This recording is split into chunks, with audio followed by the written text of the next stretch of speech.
section 5.5. This is Math 50, and this is regarding writing fractions as decimals. So, if you have a fraction, sometimes it's necessary to convert it to a decimal.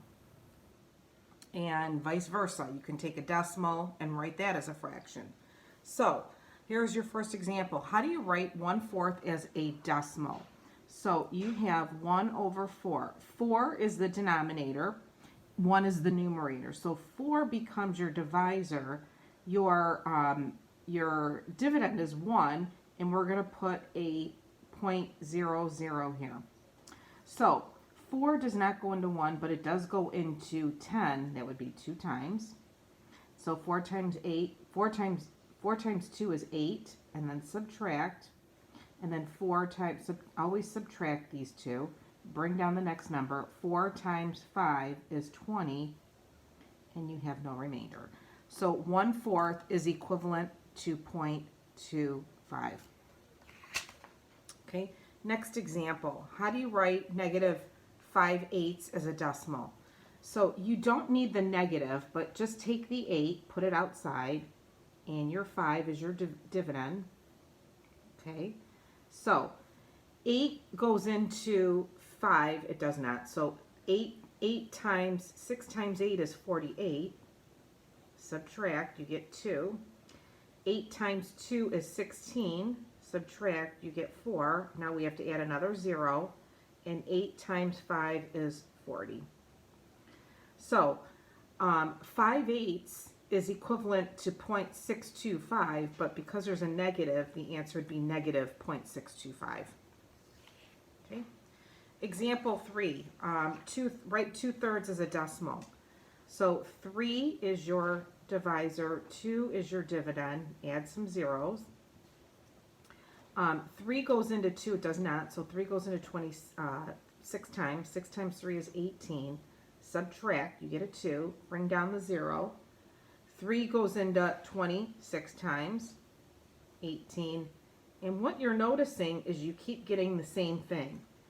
So you're going to keep continuing getting 18, and when you subtract, you get 2. So this number it's a repeating decimal. 0.66666 repeating. So we will write 0.6 with a bar. That means that number just repeats. That's the pattern that repeats. And what you can do is turn this into that the 6 brings this up to a 7. So it's also equivalent to 0.67 if you rounded. Next. Example number 4, it says 22/7, and I gave you this one, 22/7, and it's asking you to round to the nearest hundredth. 22/7 is the fraction that we use for pi.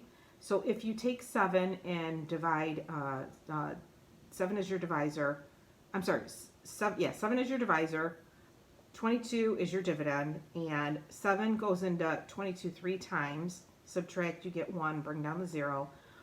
7 times 1 is 7, subtract, you get 3, bring down the 0. 7 times 4 is 28, subtract 2. And what you're going to see is this keeps going, and it doesn't repeat, it doesn't end, you can go on forever. But the question says round to the nearest hundredth. So the hundredth is the 4. So we look at this 2, which is in the thousandths place, and it says leave that 4 alone. So we say approximately equal to 3.14. Example 5 you can do in 2 different ways. You are given, this is a whole number, 2 3/16, which is 2 point, and then we have this is going to be a decimal. Now, there's 2 ways to do this. You can turn this into a mixed number. So you could say 16 times, so 2 3/16 is also equal to 16 times 2 is 32. 32 plus 3 is 35. 35 over 16. You can do this problem as 16 goes into 35. Or you can do just 16 goes into 3.00. So when you do this problem, you end up with 0.1875. So what you're going to do is take 2 and put it in front. So if you just do the fraction part, put the number 2 in front of it. Or you can turn it into an improper fraction and do it the long way. Either way, you'll get the same answer, which is 2.1875. Okay, example 6 is 6 and 7.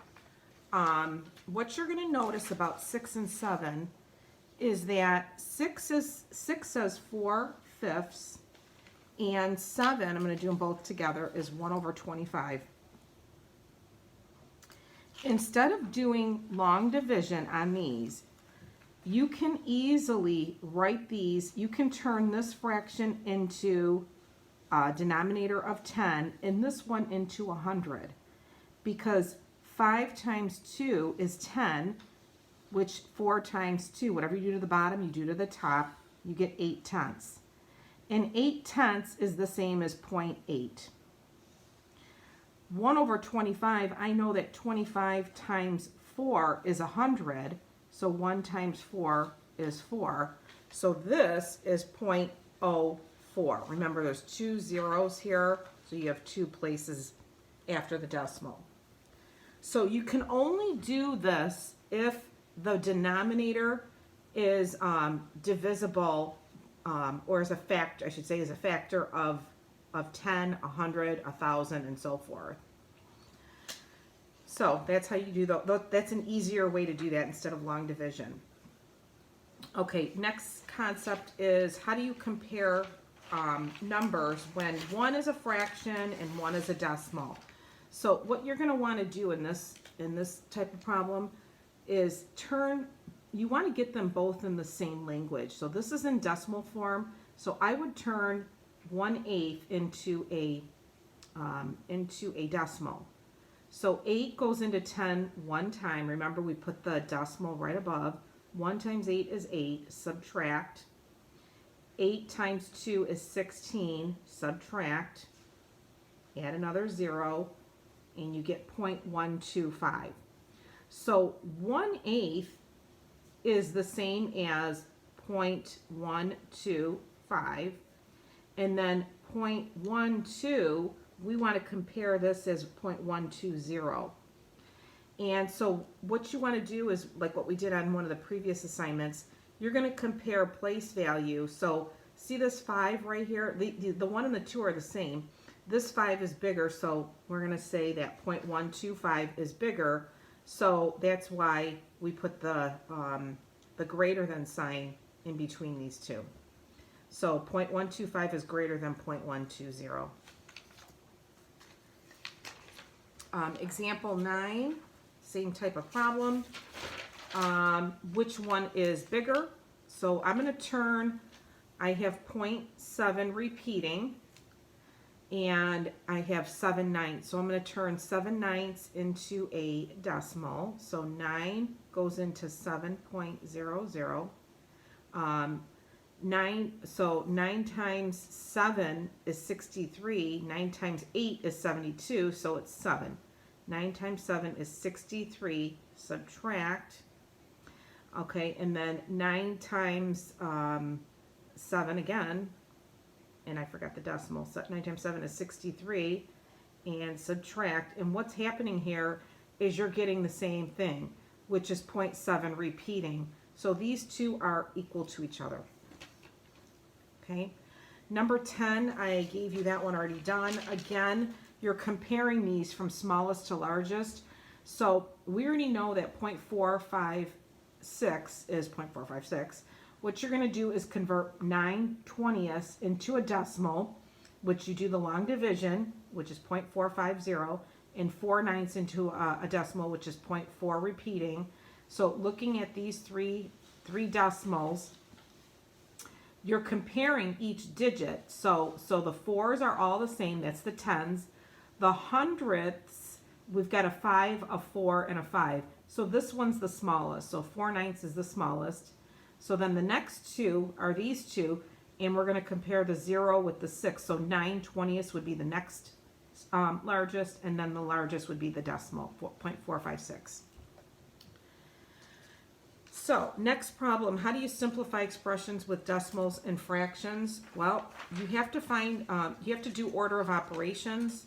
So for example, number 11, remember you always do you do parentheses first, then you do exponents, multiply and divide left to right, which this next problem is multiply and divide left to right. So, and then add and subtract at the last. So 723.6 divided by 1,000. That's what you would do first. When you divide, you're moving the decimal, however many zeros you have here, you're moving that place to the left. So you have 3 zeros here, you're going to move this 3 to the left. So this becomes 0.7236. Then you're going to take this and multiply it by 10. When you multiply, you move to the right, however many zeros. So this is going to go one place to the right. So this answer becomes 7.236. Very easy. Example 12, you have negative 0.5 times 8.6 minus 1.2. So order of operations says you do what's in parentheses first, 8.6 minus 1.2. So use the rules with adding and subtracting decimals. Make sure you line them up. 6 minus 2 is 4, 8 minus 1 is 7. So what's in parentheses is 7.4, and then you're going to multiply that negative 0.5 times 7.4. And really 0.5 is half of that. If you want to, you could actually divide this by 2 if you wanted to. Or you just go 7.4 times 0.5. You just do this like you do whole numbers, multiply. 5 times 4 is 20. 7 times 5 is 35, plus 2 is 37. And then move your decimal 2 places in. So it's 3.70, but because you're multiplying with one negative, the answer is negative 3.70. Okay, and number 13, order of operations, says you're going to square. You do exponents first. So 1.3, and it's negative. So when you square a negative, it's going to be positive. So 1.3 times 1.3 is 3 times 3 is 9. 3 times 1 is 3. Bring down their 0. 3 and 1. So it's 169, and you're going to move your decimal 2 places in because you have 2 digits here. And now you're going to add 2.4. So line these up. And there's an understood 0 there. 9104. So 4.09. And the answer is positive because the negative canceled out. Number 14 is just